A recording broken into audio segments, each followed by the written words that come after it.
Okay, let's get started. I want to thank you all for joining us today and welcome you all to the Stamps.com webinar series. My name is Eric Nash, and I'm the Director of Online Marketing here at Stamps.com.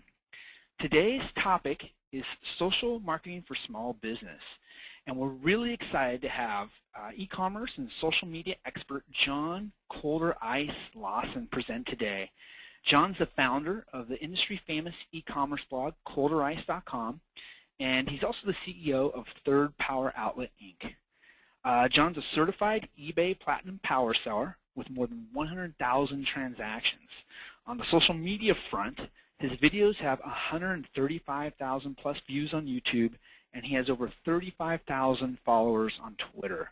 He's been featured in the Wall Street Journal, the Washington Post, and PC World, and he's even had his business open commercial. Okay, before I hand the controls over to John, I want to do a quick poll to see how everyone is selling their products or services. Let's see. And the question is, how do you sell your products or services? And want to find out if you're doing it on e-commerce only, via a retail location, or doing both online and offline. Looks like we've got a lot of web-based companies. Just wait a couple more seconds here and we'll close this out. All right, let me show you guys the results.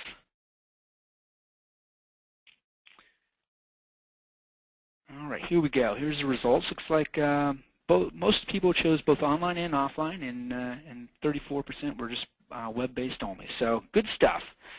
All right. At the end of John's presentation today, we'll have some time for questions and answers. And so if you have a question for John, please use the question box in the window on the right side of your screen. That's how we'll filter all the questions and get them sent over to John at the end of the presentation. Okay, without further ado, let's hand the controls over to John ColderIce Lawson. John, take it away.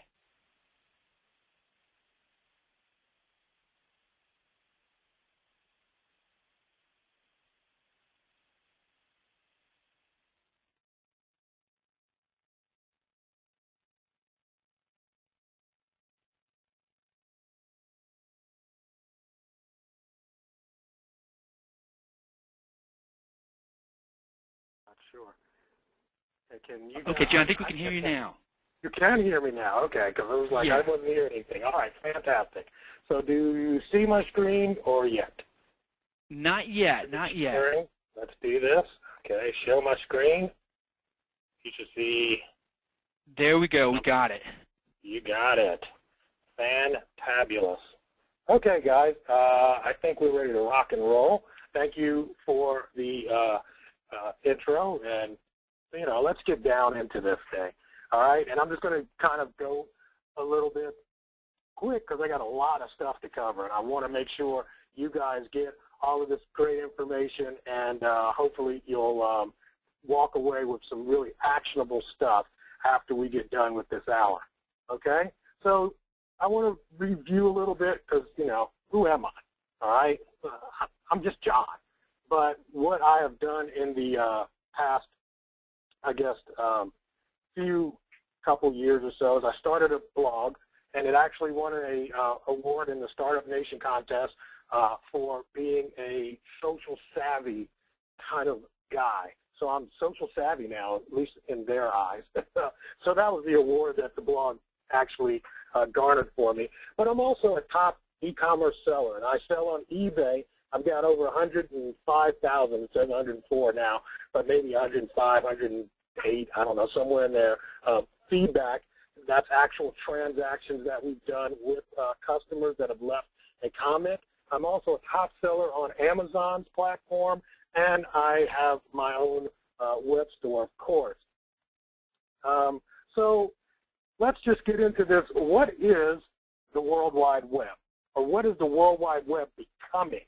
It's really becoming people being able to get what they want, when they want it, and the way that they want to buy it. And the more we move into the future, the more this becomes reality.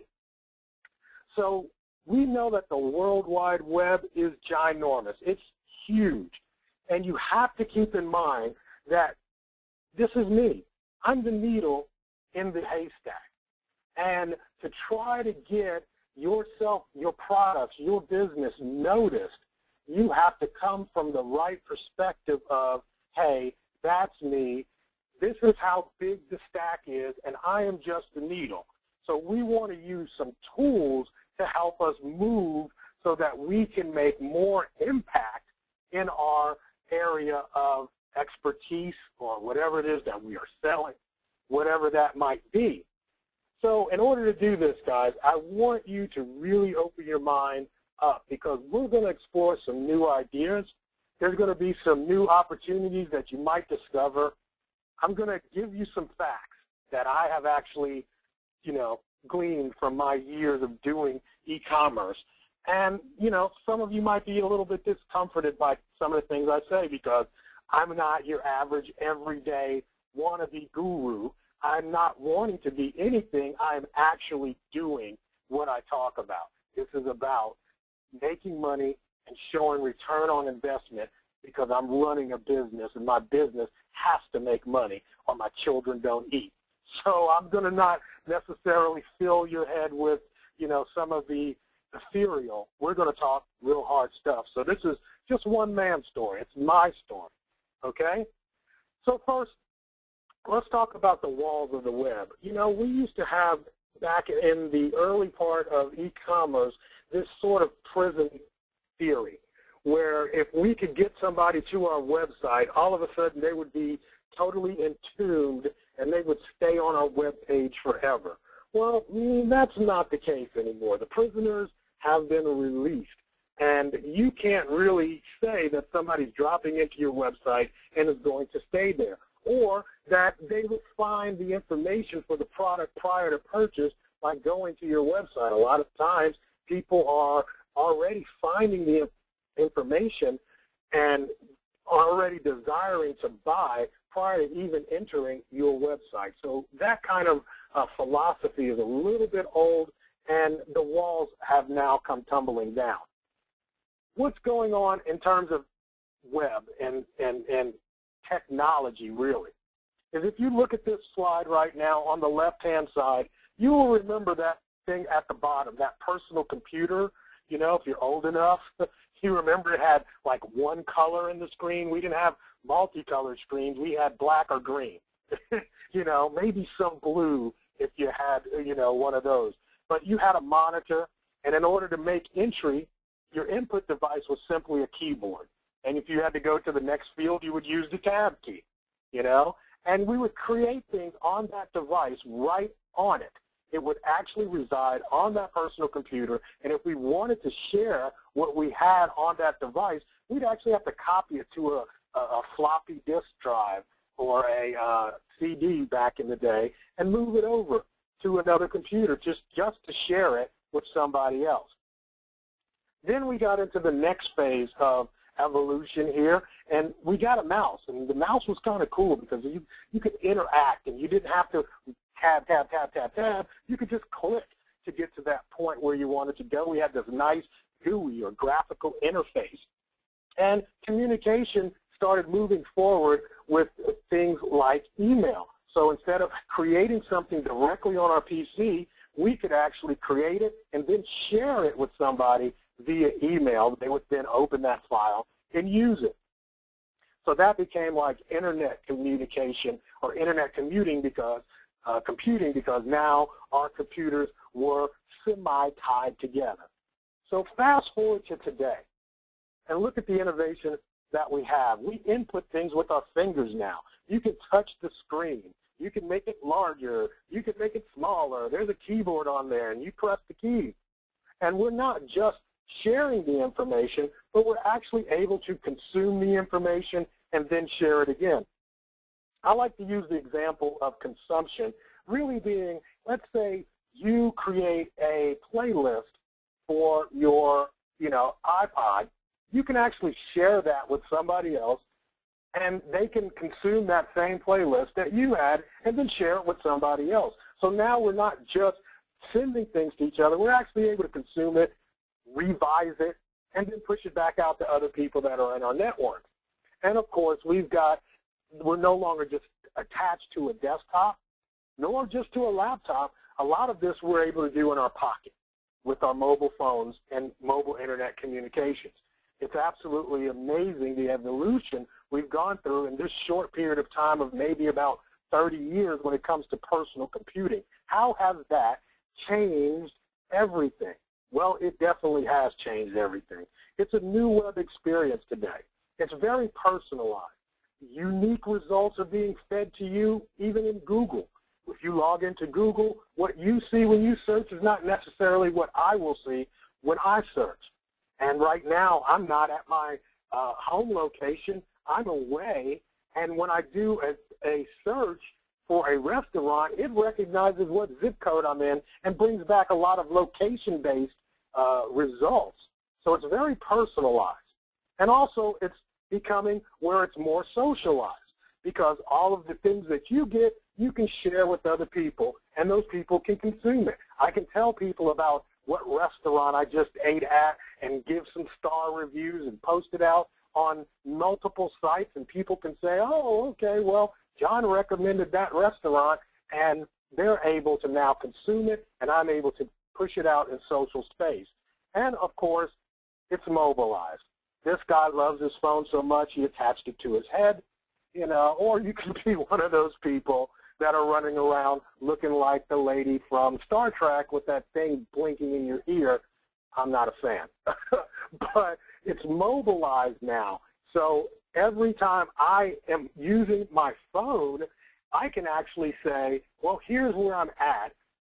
Where's a good restaurant? And it'll give me a restaurant right near where I am standing. And then it'll tell me how many blocks I have to walk or how many miles I have to drive, and it'll give me that experience through applications. So that's where we are today.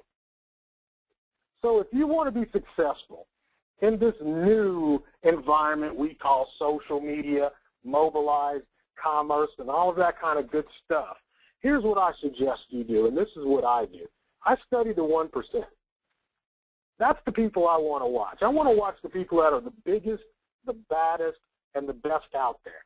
I don't go to my buddy and ask him about how to actually do well in social commerce, you know, because he's not necessarily doing much more than I'm doing, you know. There could be some people that are a little bit larger, but I want the top 1%, and I want to study what they are doing and then back it down, you know, bring it down to my level and see how I can implement that for my business. So let's go to one of these 1%ers.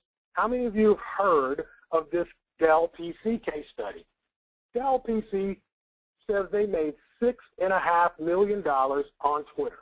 $6.5 million in sales on Twitter. It was carried by most of the financial channels. It was carried by pretty much every Twitter personality I've ever seen will get up and talk about, you know, what Dell's doing. All right? It made a lot of noise. So they sold $6.5 million on Twitter through a worldwide audience and a worldwide reach. Wow, $6.5 million. That's a lot of money. However, what I did, I'm going to go back a little bit. One of the things that I did is I was interested in knowing what did that $6.5 million actually represent. I mean, if I say $6.5 million to somebody like you and I, small business owners, we think, wow, that's a lot of money. All right, but, you know, is it? Well, I went out and pulled the 10K form, which is a public company form that Dell has to report. And the results of 2009, the 2009 net revenue was $52 billion in revenue. So $52 billion is a lot of money. And when you compare $52 billion to $6.5 million, you kind of see the real perspective of how much of that business was done on Twitter for a company that is a $52 billion company. So here's my pie chart. This is the pie chart of social media's contribution to Dell's actual gross profits. It's a little bit hard to see. So let me expand this just a little bit so you can see it. Okay? That is about how much that $6.5 million from Twitter absolutely represents. So you have to understand that perspective is always important. So if I just tell you Dell did X without telling you but they do Y, then X looks a lot bigger, but it's not as big as I thought. However, you know, if you really break it down, for every $10,000 that Dell brought in, $1 of that came from social media. Well, are you really saying that they hit the lottery there? Excuse me, I don't think I'm really going to spend a lot of time trying to make $10,000 and one of those dollars comes from social media. That doesn't sound like some big ROI that I'm going to be all that excited about. I didn't hit the lottery there. However, they did hit the lottery in media coverage because the amount of influence that that has been priceless. So, I mean, it did pay off for them, at least in that perspective. So the $6.5 million, nothing to sneeze at, but the media coverage was absolutely priceless. You couldn't buy that much media coverage. So taking all these things into account about social media and how important it is, and some of the other things that were going on in high technology with phones and mobile and location-based, I figured it was time for my company to really grow up. And if you look at this chart, on the left-hand side going up is differentiation, all right, how different you are from the competition. And then going across on the bottom horizontally, that is industry adoption. And if you look at the first smaller circle, it's the baseline. That's the features that most people are doing. That's what everybody's doing. Then if you move up a little bit, you've got the strategic. So some people are strategic. They're a little bit above the curve in terms of things that they're doing today that other people might not do for another 6 to 12 months. But we want to get into the visionary. That was the thing I wanted to get. Concepts that are experimental, and things that are not necessarily everybody is going to be doing, so that it would give me a huge amount of forward motion that my other competitors could not keep up with, all right? And with this new economy and the way things are going right now, you want to take every opportunity to actually grow your business in these times where everybody else is trying to shrink. So here comes the system. So my system, and here it is at 30,000 feet, all right? It's way up there. You have goals, and those goals should lead to the content. And the content that we create leads to the infrastructure, so it maximizes our operations to achieve our results and meet our goals. And we're constantly in flux running this through this actual system. So what are some goals that you can have in social media? You can have conversion, order size, that is somebody that's buying maybe, 2 items, end up buying 3 or 4. SEO, of course. You want to have the best match for search engine optimization. Your products should show up. We want them to show up as high as possible. Efficiency, you can use social media to make certain areas of your business more efficient, especially in customer service and user-generated content. You can use that for that. And, of course, branding.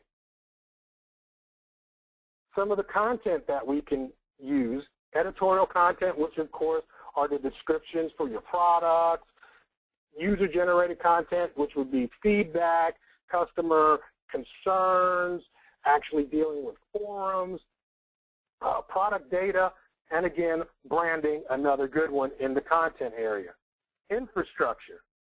You can actually use, and this is kind of different, but you can actually store a lot of information on these free platforms, okay? So sometimes picture storage on Flickr is not where you actually want to store everything that you're really actually using. I wouldn't use it for the backup, but having some of your pictures on Flickr with the proper tags can actually drive traffic to your stores. So we'll talk about, some of those kind of techniques. Management, collaboration, syndication.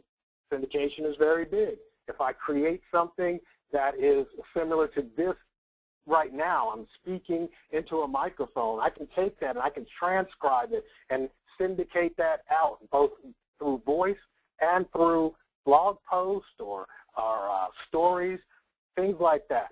Syndication and localization.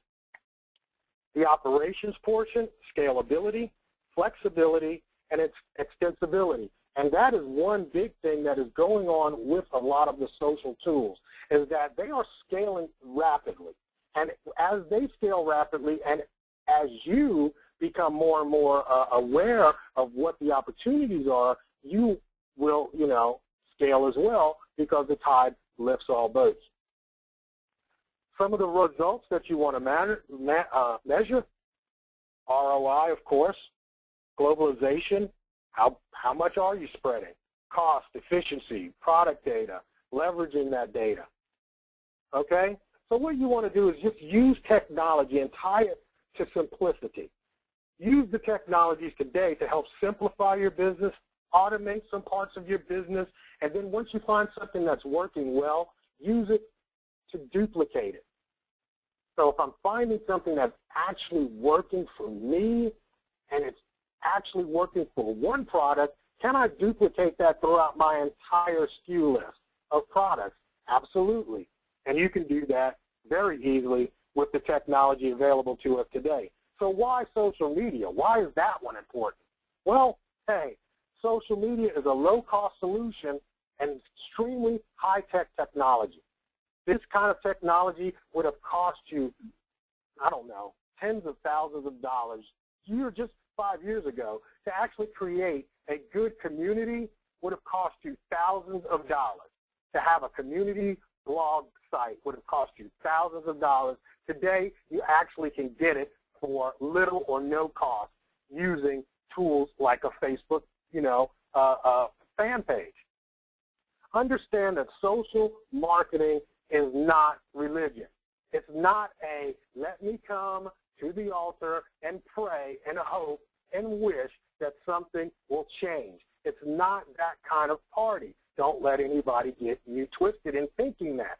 You need actual results. If there are no results, then you cannot measure how well it is working or if it is working. And I hear so many so-called social media people will get to you and tell you all of these things, and you ask them, well, how do I measure the results? And they will start giving you their religion. I don't want religion. I need results, okay? Understand this, guys. Everybody talks about Twitter. They talk about Facebook. Twitter, Facebook. LinkedIn, Twitter, Facebook. There are over 1,600 social sites, and that's just in English. So when we talk about social media, do not limit yourself to just 2 or 3 sites in thinking about the scope and how you are going to attack this opportunity. So here's what I've done. This is what I'm going to share with you. I've done a lot of research. Over the years, I've tested a whole lot of stuff, honestly. And I'm going to bring to you my objective research. I mean, I've got some actual data from hundreds of tests that we've done. I've tested hundreds of applications. So I'm at least giving you an educated opinion, not just something somebody told me. This is actually the real deal. All right? So are you ready? You got to be ready for this, because now it's going to get a little bit uncomfortable. Here's your typical sales funnel. And everybody, we're pretty much, very aware as business people what the typical sales funnel looks like. So what is changing in today's business applications with social media? Well, here's the deal. The funnel was about, if you go into this chart right at the top, it was very wide. You could use traditional media like TV, print, radio, outdoor advertising, and you can get huge amount of awareness of your product. That awareness would translate into interest. When people then began considering making that purchase, you wanted your items to be the preferred location for that purchase, or your entity to be preferred location, and you would run them through this funnel. So the top part of the funnel was very large, but the bottom part of the funnel was extremely hard to do. I mean, you couldn't really do all the purchase upsell that you could do online. You couldn't do all the cross-selling. You couldn't do the loyalty branding. It was hard to do that, and it was very, very costly. What has happened now is that the top of the funnel is shrinking, because now I don't have ABC, NBC, and CBS. I've got 800 channels to watch. So running a TV ad doesn't get me the same kind of awareness that it might have in the old media way, right? So traditional media like print and radio, people aren't doing those kind of things anymore. They're not listening to the radio. I've got all my music on my iPod. I'm not reading the newspaper. I'm visiting websites, or I've got my RSS feed. So that funnel has gotten a lot more shrunken. But with new media, and I don't really want to call it new because it's not all that new, but with multi-channel and direct marketing, we now have a huge bottom end on the funnel. So when somebody comes to our website, we've got tools now to upsell them, to cross-sell them, and to get some brand loyalty to bring them back. These tools, which were so costly in the early part, are now darn near free in social media. And it's really exciting. It's turning things upside down, and you have got to get into this so that you can increase your bottom line. That's the benefit to us as actual e-commerce and just commerce people in general. Okay? What's out there? What it's allowing me and you to do is some sort of social espionage. It's like, I know what you're doing, and I know what you're doing when you're doing it. It's actually real-time data that you can use. You can find out what people are talking about, what are their key conversations, when they're having it, where are they having these conversations, where is it happening, and who is actually doing the talking. Are they influential people? Are they just regular customers? Are they angry? Who is doing it, and why are they doing it? Is it a positive or is it a negative? You can discover why conversations are happening right now with social intelligence. And also, you have a vehicle now for communication, and you can actually see inside of that vehicle for who they're talking to. You can actually talk back to them and keep them in the know and spark a conversation with your customer base or with your influencers or with your brand advocates. It's very important. The whole world's talking. If nothing else, guys, listen. I'm not saying you have to get engaged or anything else. If you do nothing else from this call, learn how to listen. Okay? Because they are talking about you, your products, and what they want. When it comes to social media, I'm going to tell you, it doesn't have to be complex. If you keep it simple and spectacular, you're going to do well. And that's what you want to focus in on. How can I make it very simple so I can get the results? So let's focus in on the tools that will help you do that. Customer analytics. The more you know, the more you sell. So let's find out how we can learn more about our customers. One of them, of course, is getting feedback from the customer. It's very important that you get feedback and you ask them to give you some feedback so you know where you are. Here is a tool called Cample. Cample will put a simple question out there of what you put a question out there with the little faces, and people will respond and they will make suggestions.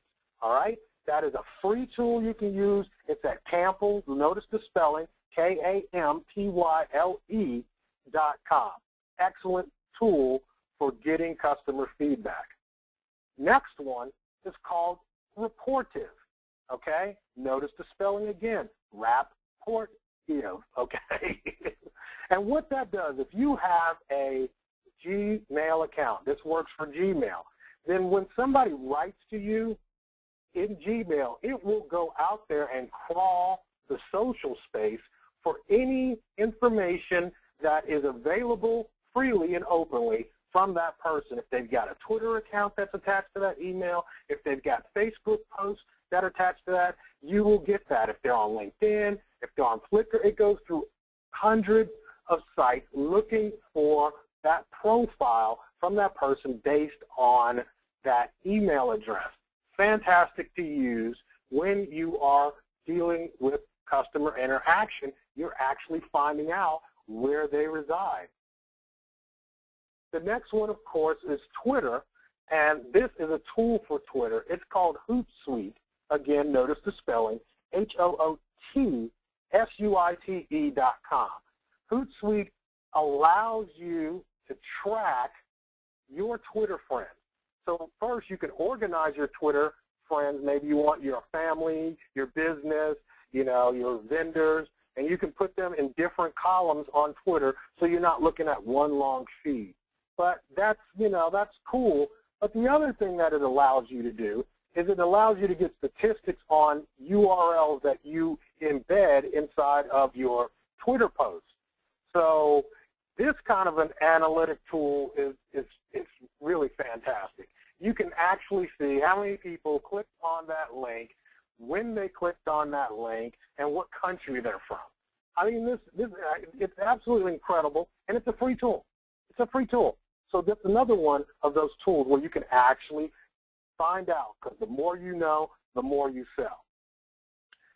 Now, here's one called TubeMogul. This is what you would use if you're deploying videos, okay? When you want to deploy a video, instead of just putting it on YouTube, you put it through TubeMogul. Again, notice the spelling, TubeMogul.com. It's a free tool, and what that will allow you to do is upload it once to TubeMogul, and it will push it out to 16 different sites. Fantastic tool. Let me go back and just show you again. It's TubeMogul. All right? Now, this is my web page. This is a landing page for one of our products. And if you'll notice in the bottom corner here, right there, there is a little share tool. All right? And it allows people to share that product with other people, either via email, because you don't see the email. That's when you push the share button. Or Facebook, they can tweet it, things like that. You can get this tool. It's absolutely free. It's called AddThis, and it's AddThis. You can sign up for that. You've seen it everywhere probably. There's different buttons. If you're looking at under number 2, it says select a button style. A lot of people use that default. The one I had was the third one down, and you get your button, you put it inside of your web page or inside of your blog, and it allows people to easily share information. As we were talking about how they're sharing and consuming, you can use that as a tool. Another one, SurveyMonkey. All right? This allows you to create surveys that you send out to your customers. It is amazing, if you've never sent a survey out to your customers, what customers will tell you. They love to hear that you want to hear from them. Did I make that sound right? But they want to know that you care. All right? And when you send a survey out and ask them, hey, how was your service? They're like, hey, you know what? These guys care. Even when it is a bad situation, now you're giving them a vehicle for them to communicate back to you where you can make a change, you can fix that problem, and you can turn somebody that was not happy into an advocate. My best advocates are the ones that had a bad experience that I made right. They become the best advocates. Okay? Facebook. I know everybody's into Facebook. How many of you guys have been to this page? Facebook.com/Facebook-widgets. I know. It's a long URL. And it's probably that way just so everybody doesn't get it. All right? So just the fact that you visited this page will put you way ahead of everybody else in the game trying to do Facebook. Let me go back. Okay? Check it out, Facebook.com/Facebook-widgets. This is how you get the little share buttons in the upper right or left-hand corner that you see on people's blogs.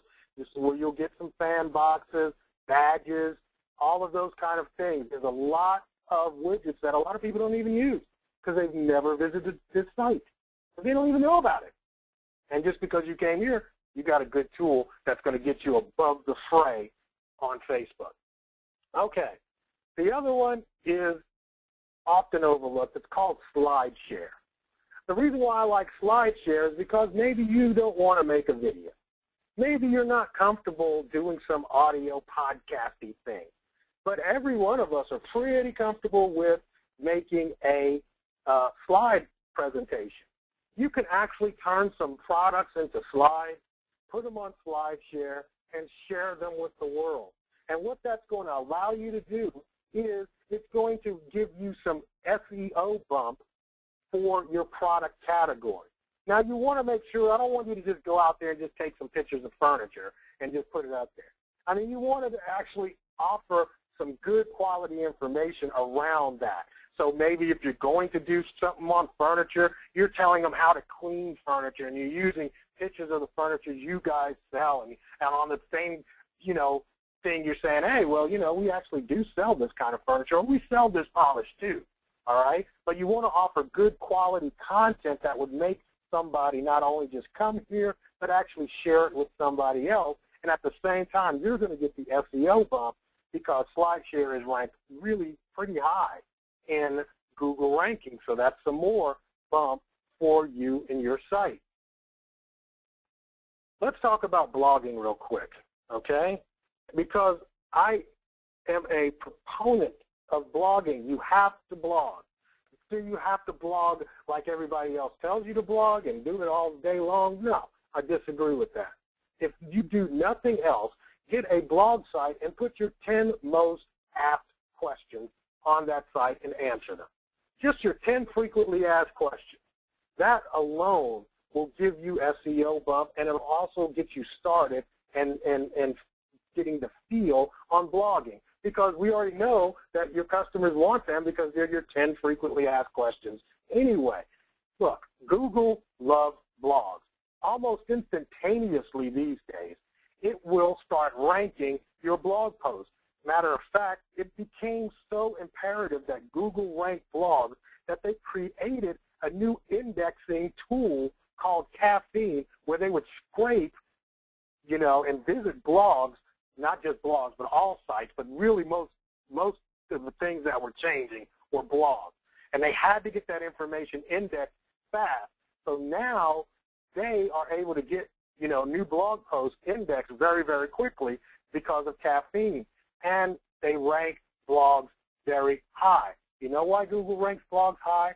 Because they recognize that if a post says, the title says XYZ, then most likely the content will actually be XYZ.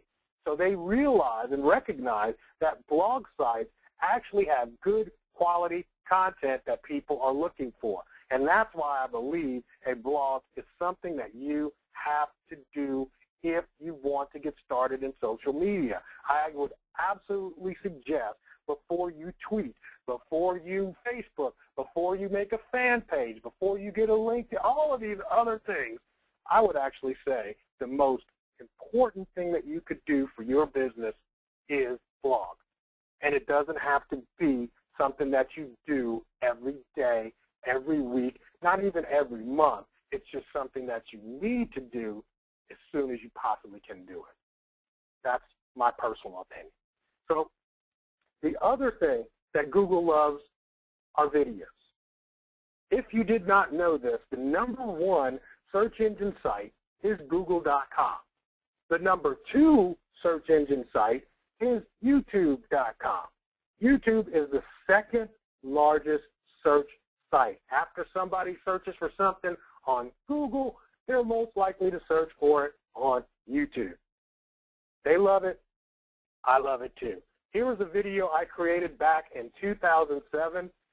I was not really, I didn't even believe anybody would care. If you can actually see this on your screen, it is very poor quality.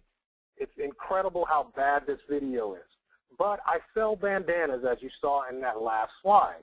And people kept asking me, how do you fold a bandana to look like Tupac? And I don't know if you know Tupac. He's a rapper. You know, he died years ago. I mean, what, in the 90s? But people still see, you know, pictures of him with his bandana. And he, you know, had a pretty unique way of tying it. So I decided to create a video that showed different ways to tie a bandana. All right? And I put this video on YouTube. And right now, it's got over 123,000 views. And if you notice, right at the top, that other red thing, it says, Get Bandanas Here, third power outlet. It's branded, all right? And if you look down below the video, it's got my URL, and it's clickable. So everybody that's looking for how to find or fold a bandana also finds where to buy bandanas. And we have tracked over 10,000 actual sales from this video alone. One video, and if you go out there right now, I think it's up to 140,000 views. It's constantly moving. And if you look at that last part where that little green hill is, that green hill is the viewership. And if you look at it, it's just ongoing. For the last 3 years, people continuously get to this video, they make comments on that video, and they share it. And so from that, I learned that YouTube can be a microsite. So I can make a series of videos that are around a product base, all right? Group them by playlist, add some neat tools and tips into that video, and then on the end, and then on the beginning and at the end of the video, I link to internal pages. That's one of the key. I want to make that very key. In social media, try to link to internal pages. Don't drop them, you know, at the front door of your store. You know, if they're looking for fishing reels, put them in the sporting goods section, the fishing reel section. All right? Don't drop them off at the front door of Kmart.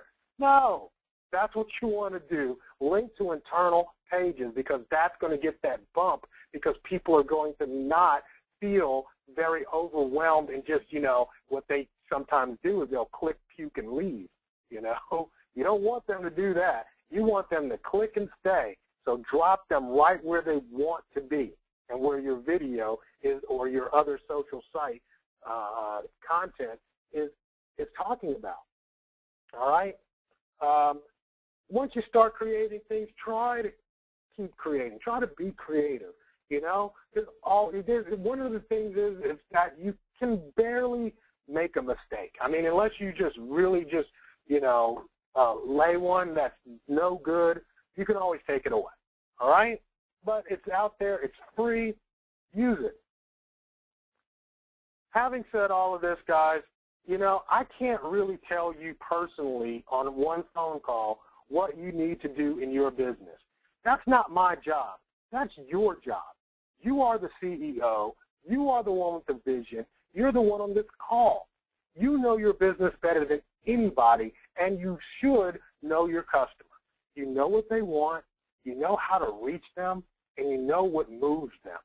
You want to take these tools. You want to take some of this information that was given to you today and use it for your business. Mold it. Make it your own, because it has to be from you, because you are the visionary of that company. So it's a light now into a labyrinth, but you actually know how to get to the other side. And before I go, I want to give you this one little thing, and it's called David's Bubbles, and that's what I call it. David is my niece.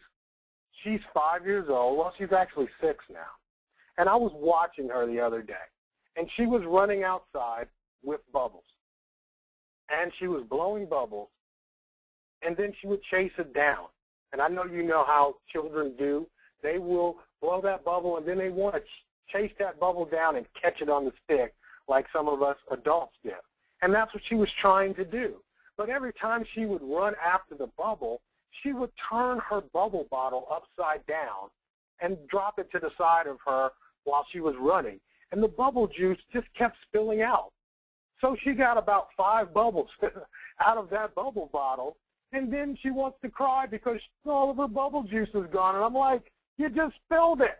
You spilled it all across the yard chasing one bubble. So you've lost all of your bubble juice just trying to chase down one of the bubbles.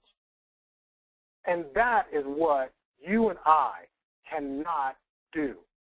Do not spend all of your bubble juice chasing the one bubble that is called social media. You don't want to spend all of your energy on something that could have been a fad.